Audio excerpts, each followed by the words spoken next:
Good evening, everyone. So today we have in our midst Vishal Bhaiya, who is our alumni from batch 2017. He's currently a software development engineer at TradeLab Technologies, and in past he was winner of SIH 2020. So today he will be discussing with us about what SIH is and how you would proceed to be a winner like him in SIH. So we would be talking about having a mist of his journey with him. So over to you, Vishal Bhaiya, to continue with this session. Yeah.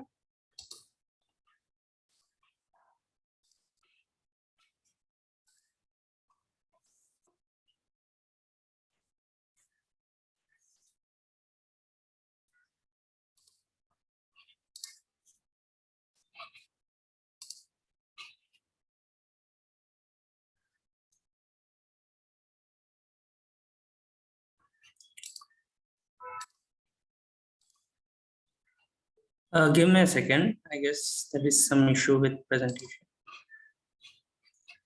Yeah, it's fine.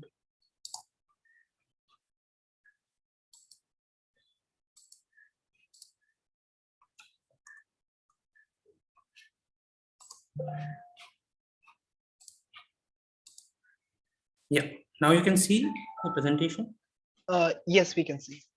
Yeah. So.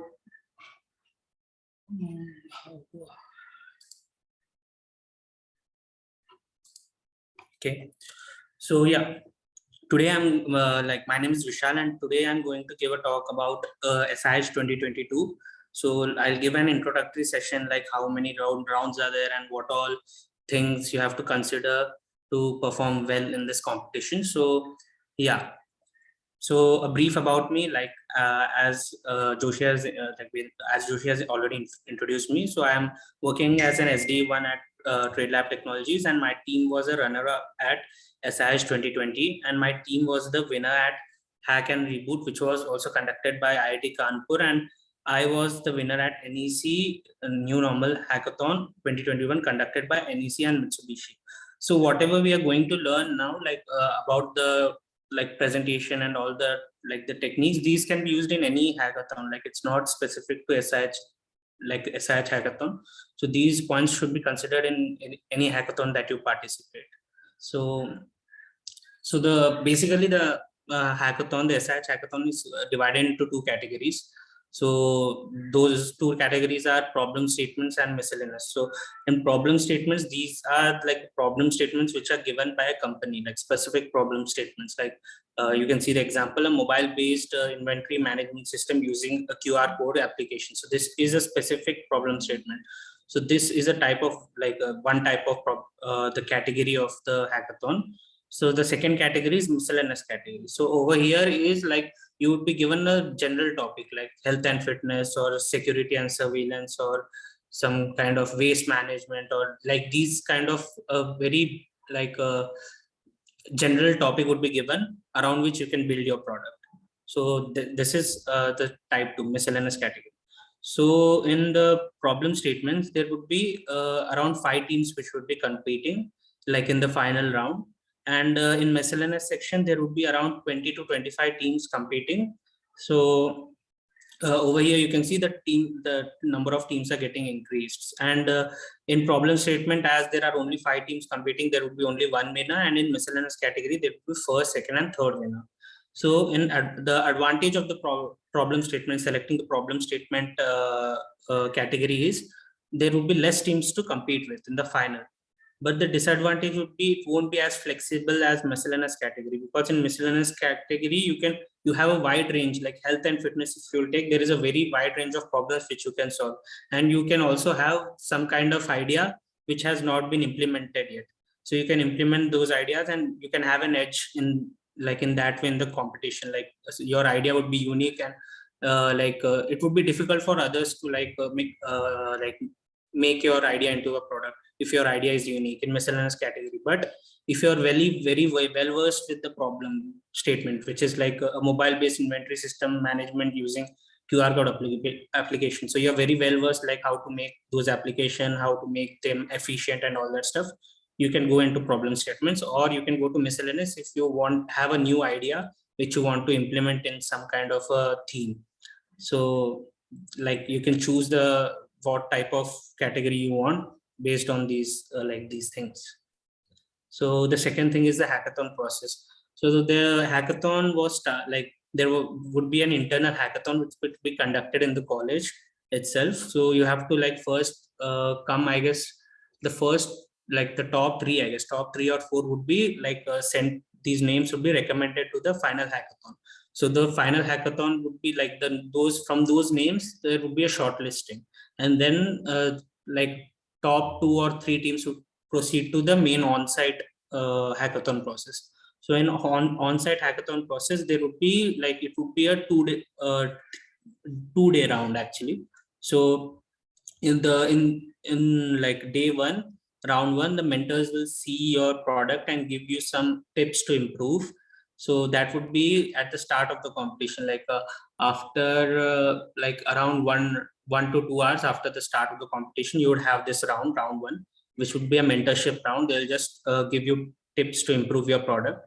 And then at the end, in the evening itself, you will have the evaluation round. So they will check whether you have implemented those tips which they have provided to improve.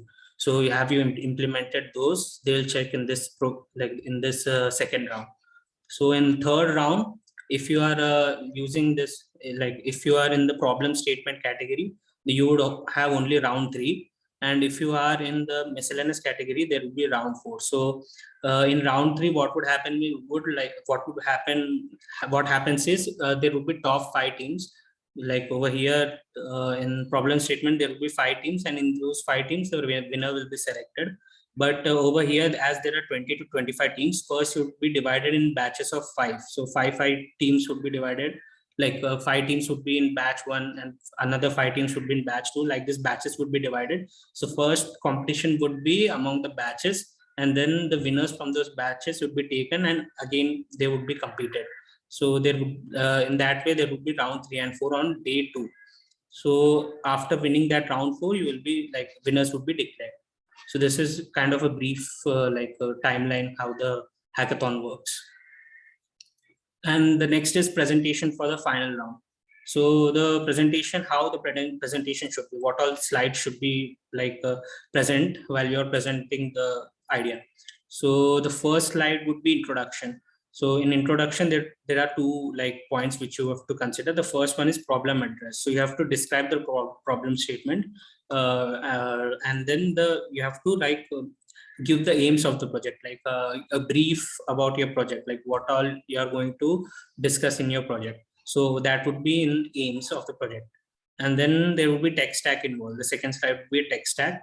So in tech stack, you have to discuss about the front-end technologies which have been implemented, and then the back-end technologies, and then the configuration of the devices where your solution is currently running. So these all things should be discussed in the tech stack part. And the data flow diagram or the flow chart of the solution, here you have to make the data flow diagram for the working process of your product, kind of a flow chart, like how your product works. If I am if you're considering the first case over here, a mobile based inventory system using QR code application. So first the person would scan the QR code, then the QR code image would go into some that would be used sent using one API, and then that would be processed, and then you will get the information. So there is a flow chart which is involved in this process. So you have to give that flow chart, a data flow diagram, that kind of a data flow diagram in this slide, so that the judges could get a clear understanding how your product works.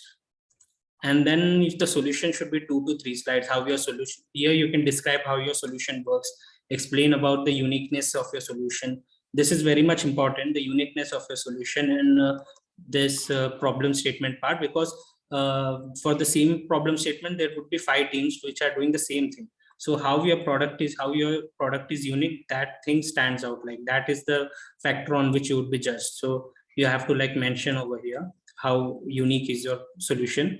And then you have to include the screenshots of the front-end UI and explain using it.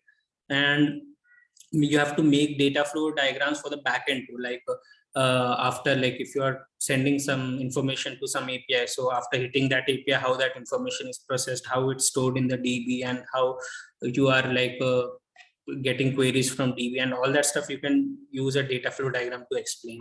So that thing you have to do, and then explain how your solution is technically feasible. This is also very much like important, because the judges would always have a doubt, like whatever solution you are proposing, is this solution valid? Like, is this solution going to work in the real world? Would people adopt this solution in the real world? So for that point, like this technical feasibility is required. So that is for technical feasibility. And then the demo, you should like it's not mandatory in SIH like for having the demo, but demo, if you are having a working demo, then the chances of like you being the winner increases like by a lot, because many people don't have working demos. So if you are having a working demo, then that's very good actually. And then the tips, like it is very much important to have a working demo first of all. So most of the people don't have it, and it will be give you a competitive advantage.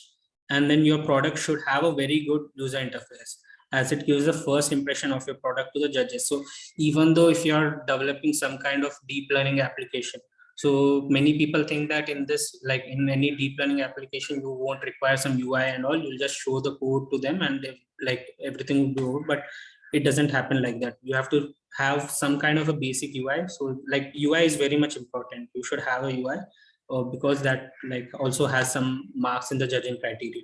So you should have a basic kind of a UI. And if you're not able to build apps, like if you're not good at coding, you're in first year itself and you don't know how to build apps, you can design them using drag and drop in Adobe XD. So there is an designing like platform called Adobe XD. You can do you can make the apps by using drag and drop. So you can use that for designing. And then you can also use web templates, which are in HTML5. So this is a website where you can find web templates like the over there, and you can like download them and tweak them according to your use for making the front end of your web application. And then you shouldn't start the development of your product in the hackathon. Like your product should be ready way before the hackathon, because like it gives a competitive advantage, because the in the morning itself the judges will tell you what all things you have to like improve, and then you should work on the improvements. Actually, you shouldn't work on your product at that time. So it gives a very good competitive advantage. So develop the product way before the hackathon, and then keep the presentation and the demo concise, as like you'll be given 5 to 10 minutes only for the presentation, and the time won't be extended. So keep your presentation and the demo concise, and there should be more pictorial or graphical information that than the text in your presentation. Nobody is going to like read the text in your presentation. You should have a lot of diagrams and all to explain the solution. So you can explain the text by like while you're presenting itself. There is no need to write it in the slides. You should have, but you should have more and more images to describe. Like if you are making a data flow diagram, so just add some images like over there, so that it becomes more interesting to see. So yeah, this is this point. And if the hackathon is online, make sure everybody has the code set up and the presentation. And if one disconnects due to internet issues, the others can continue, like as the judges won't wait for you. Because we actually faced once while we were presenting, actually my computer got stuck. So at that time, like we wasted some time. So for due to that reason, the setup should be present in like all the participants computer, and whoever is like if one gets stuck, then others should like start presenting the presentation. So yeah, and if you have less time, you should skip the presentation and directly move on to your demo. So yeah, that's it from my side. Thank you.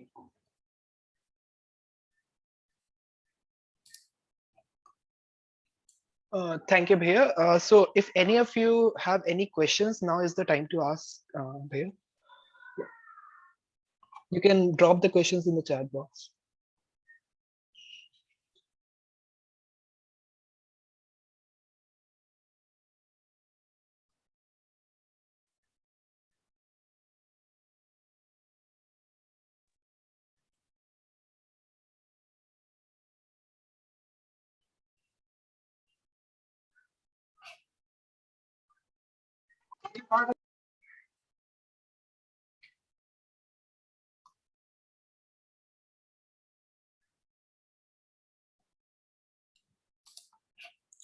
So for the first years who are participating, like you might have difficulty in coding, right? Like you might have difficulty in making the apps, like Android apps and all.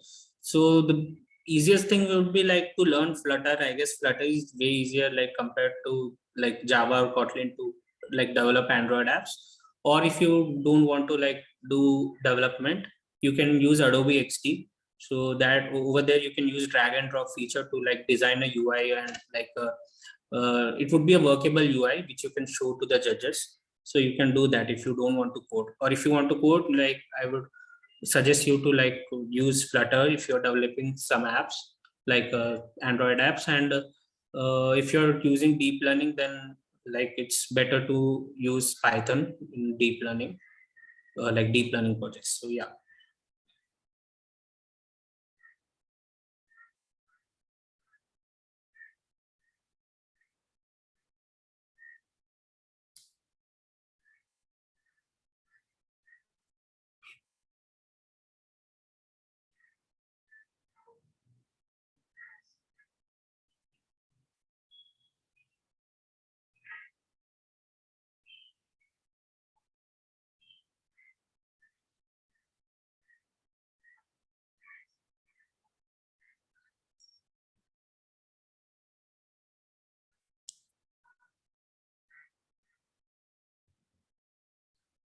Yeah, actually, the presentation I gave is wordy because I'm not like pitching a product to you. Actually, I'm giving you tips, so it should be wordy. So like that's the point. No, like mm, my experience till now is like my experience is I guess it's 7 months. I guess yeah, I'm like working as an SD for 7 months, and I've done around 5 to 6 internships in different categories, like different companies, from my first year till from my yeah for my first year till my fourth year. Yeah, you can make websites using HTML, CSS instead of making apps. So there's no such, I mean, though there's no requirement like you have to make apps itself. You can make websites too. There's no issue with that.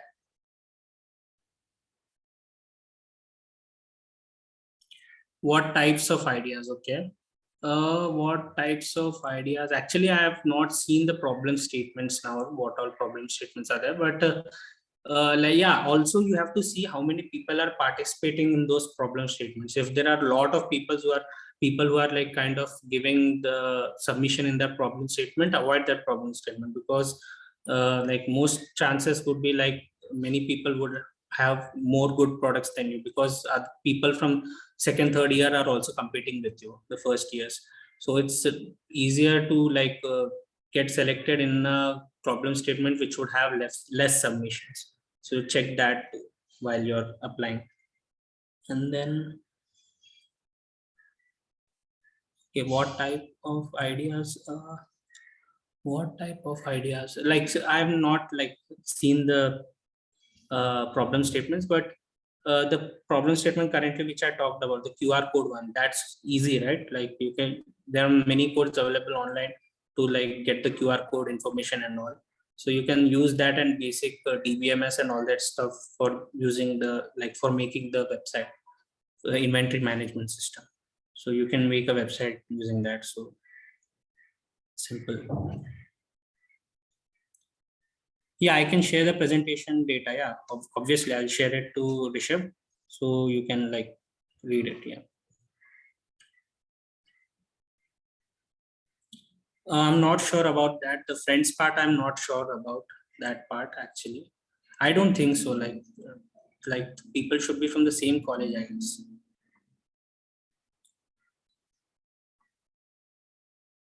So for getting the internship, what I did was I like, you should have a good LinkedIn connection. Like you should be active on LinkedIn. You should be also connecting with the CEOs and like there are many startup CEOs whose LinkedIn you can connect. So you have to connect with them, and you have to make a good network actually, and you have to message them a lot. You have to message many people, like your experience, and you should also have good projects. That's the first and like first important part is you should have good projects, and then only somebody will take you as an intern in their company. So you should have good projects, and you have to like message different people for in different companies for internships and all, like for asking them for internships. And the second part would be you can use Internshala, but I used Internshala, but I won't suggest Internshala because I didn't find it that useful.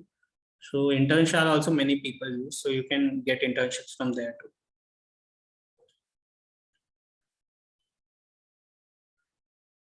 No, round 2, 3, 4. Round one happens. Round one happens on day one. Round 1 and 2 happens on day one, and round 3 and 4 happens on second day.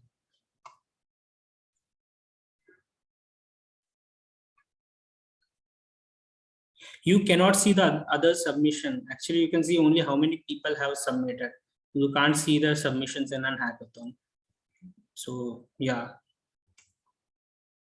And you should also like while sharing the GitHub repository to your judges, make sure that it's private. Don't make it public and share, because many people at that time would be searching your ideas on GitHub. So if your idea is like kind of visible to them, then they'll copy your code. So make it private and then share it with others.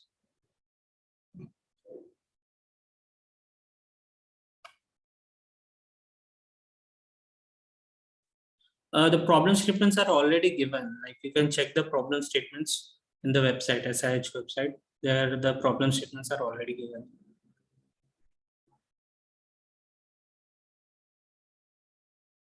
Yeah, the female participants thing is there. Actually more females, I don't know the more females part, but I guess there is a rule that there should be at least one female in your group, I guess. I'm not sure about it, but in our time there was a rule like there should be one female in each and every team. So yeah, there should be a female. Actually all boys, I don't think so. Like it's not a like it's in the rule, like there should be a female. And then the minimum basic technology which you are required to master as first years would be you have to like I would suggest you to like the technology part. If you want to like when in hackathons and all, you have to like work on technology and all. But the thing is like if you concentrate on competitive coding or like other things in coding part, actually it would help you a lot in interviews actually. So like using your work experience, you can go to startups and all if you are like working on hackathons and all, but if you are having a good coding profile, you can move to big companies like Microsoft, Amazon and all. So you have to build your like it's your priority whether you want to work in a startup or you want to work in a big company. So the salaries and all are not that different between these companies, but it's your choice. If you want to work in startups, you have to like you should have good projects and you have to work on technologies. But if you want to like work in a big company, you should have a very good coding profile. So yeah, solve lead code and also for like big companies. And you can't have all boys. Yeah, I guess you can't have all boys team. In the rules it is mentioned that one at least there should be a girl. Yeah, I have to some extent. Should I try to complete the course or it isn't needed? Kotlin, okay. Kotlin actually, yeah, it's good. Yeah, you have to complete like whatever you start, you have to complete. Like you cannot leave it in the midway. So you have to complete that course and then you can proceed. Like you should, and after that, the important parts would be like the important part would be the projects too. Only learning the course doesn't help you getting internships. You should do projects, good projects. You shouldn't copy from others. You should, if you have some idea, just implement it. So yeah, don't copy the GitHub ideas and all, because many have done those things. So there it won't be like the people would assume that you have copied the code and all. So always have a like your own original idea and work on that while you're developing apps. Yeah.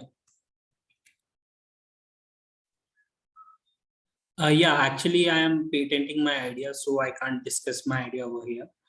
And yeah, actually, yeah, the idea I can't discuss because I'm kind of patenting it right now, so I can't discuss my idea. So yeah.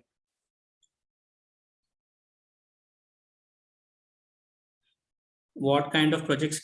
Do deep learning projects. There are many like resources to do deep learning projects. Basic object detection or like basic object detection or image classification and all that projects in computer vision. Or you can do NLP projects too. So there are many projects online. So take inspiration from them. Don't copy them. Just take inspiration from them and develop some own original projects. Yeah, in GitHub you can search many projects. Like GitHub is the like you can learn anything from GitHub actually. Like if you know how to search projects and how to tweak projects, then you can learn anything from GitHub itself. There are no requirement to learn it from course.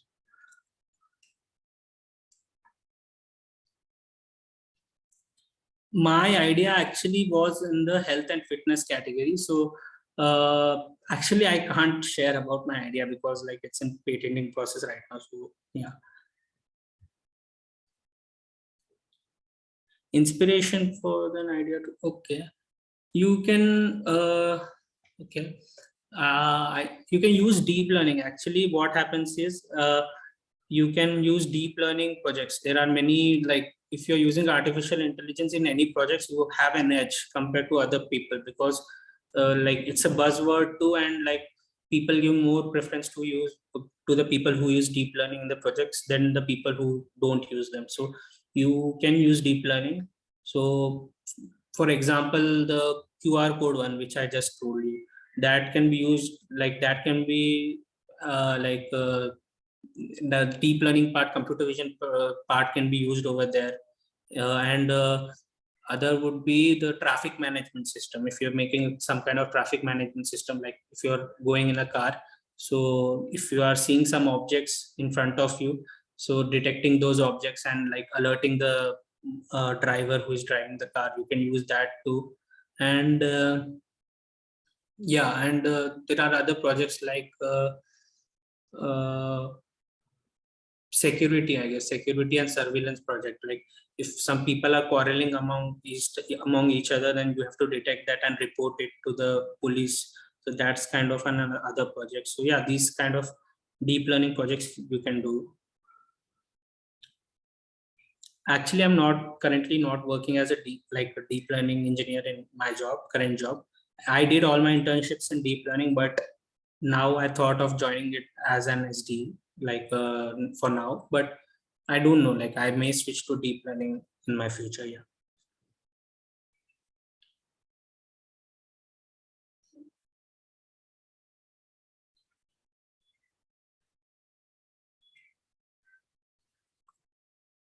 Okay, for doing internship in deep learning, first you should have projects, and then you can message the different companies. So who are like you can just keep a filter like deep learning internship filter in LinkedIn, and you will get many posts who are like many people who are asking for deep learning interns. So you can get like you can easily get a deep learning internship, but the main part is after you get like after you are selected for the interview, your interview should go well. So for that, you kind of have to like you should have the basics cleared itself. So for clearing your basics, I would suggest to like learn from Coursera courses or yeah, Coursera courses would be enough for deep learning. So you should have fundamentals. You just like you if you have only projects, that too doesn't work. I learned deep learning from the computer vision part. I've learned not the like only the computer vision part, and that part I've learned from Coursera. I don't remember the course name, but there was a course on Coursera, a computer vision course. So I learned from there. Yeah.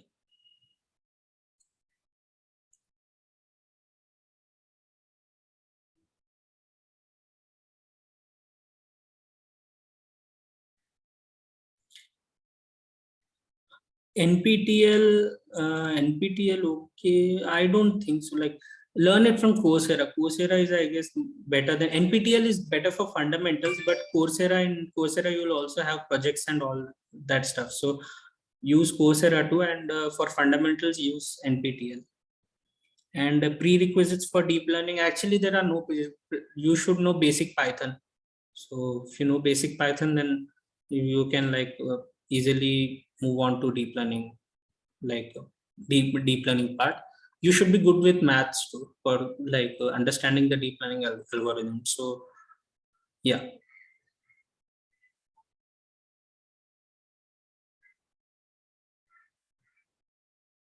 Yeah, for understanding about in like deep learning, you should know AI. Yeah, you should know like AI is deep learning itself, right? Like AI is just a buzzword. Actually, if you go in technical terms, it's deep learning itself, AI. So yeah, deep learning or machine learning. So both things come under AI. So yeah.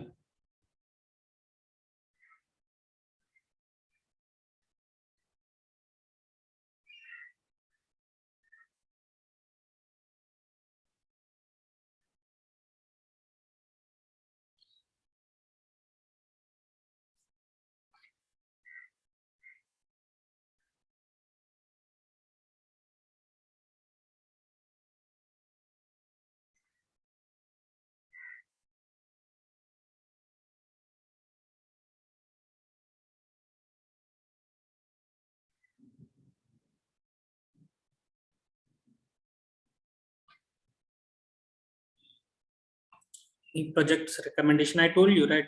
You can work on a surveillance app, or you can work on a basic object detection app, or object detection. You can make custom object detection app, like if you're working on deep learning computer vision. So like if you want to like just detect some objects, you can like make a custom data set, and then like you can work on that and train your machine learning algorithms and train it using different models, and then compare those models, so you will get a kind of an idea which model is used where and all. So yeah. Yeah, PyTorch you can use. PyTorch is good for deep learning, and like you can learn using PyTorch. I guess PyTorch is the easiest way, I guess, to learn deep learning. So you can use PyTorch for like implementing the deep learning algorithms. So yeah.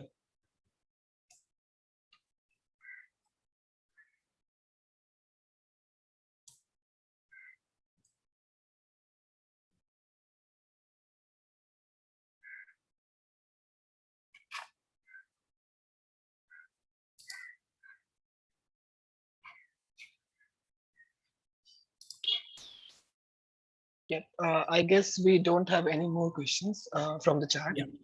Yeah. Yeah. So thank you, Pia, for sparing some time to give us guidance session on hackathons and your experience with the workings. Yeah. And Sure. thanks a lot for coming up to the session. Yep. Yeah. Sure. Thank Yeah. you. Thank you.